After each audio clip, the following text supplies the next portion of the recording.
Okay, we're going to grade every single one of the 49ers picks from this year's draft, and then at the end of this video, give an overall draft grade for their team. We're doing all 32 teams. Check out our profile for more, and make sure to go subscribe on YouTube, Spotify, and Apple Pod. Now, you got to remember the Niners traded some of their picks, so they did start here with Jair Brown in the 3rd round. Good safety, was really good, consistent through the Big Ten, playing against some pretty good receiver talent. I like this pick.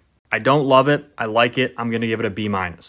Now, I'm torn on this pick. Their next pick was Jake Moody out of Michigan, the kicker. Moody's the best kicker in the draft. There's really no question about it. Boots it through the end zone every single time and is a super clutch field goal kicker. Like, there's really, I don't know if there's a value that you can put on that. Thing is, they took him in the 3rd round. It's pretty damn high for a kicker. I get he's the best in the draft, but he's a kicker. Because he's a great player, but because of when they took him, I'm going to give it a C+.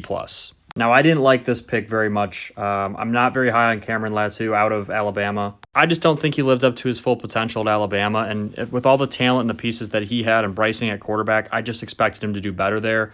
There's a chance he'll develop into a good pro. I just don't love this pick. And I think there was plenty of tight ends left on the board, probably better than him when they took him. I'm going to give this a C. Darrell Luter Jr. is a interesting prospect. I like the pick. He's got great length. He's a good tackler. He kind of replaces like what Mosley was for them. They lost him in free agency. This guy, very similar. I'm going to give this pick a B. They go get defensive lineman Robert Beal Jr. out of Georgia. I like this pick a lot. Did great things for one of the best defenses we've ever seen in college football. He'll fit in just fine with what the 49ers want to do up front on defense. I'll give this a B+.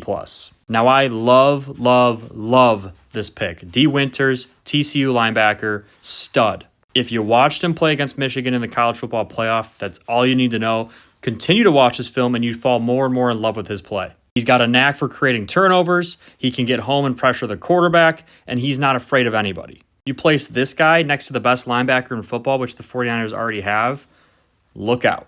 I'm giving this an A. They go get another tight end in Braden Willis. The 49ers like to use multiple tight end packages. I don't hate it. I don't love it. I think this guy kind of was underwhelming at Oklahoma, but I'll give this pick a B. I'm not a huge fan of Ronnie Bell. I'm from Michigan. I watched him play a lot. I think he's kind of overhyped. He fell in the draft, but this is kind of where I thought he should be picked. He kind of, I don't know, he struggles to catch the ball sometimes. He's a good route runner. He's got great versatility at the receiver position. I just don't know. I never loved his play. I give this a C. And they wrap up the draft with Jalen Graham out of Purdue. I don't hate this pick. I don't love it either, but he's a good fit. And, you get him in the last round. It's kind of a steal. A lot of people thought that he might go a little bit earlier. So I'm going to give this a B. Considering they lost a bunch of picks, I actually think the Niners drafted pretty well. Some questionable picks, but overall, I'm going to give them a B.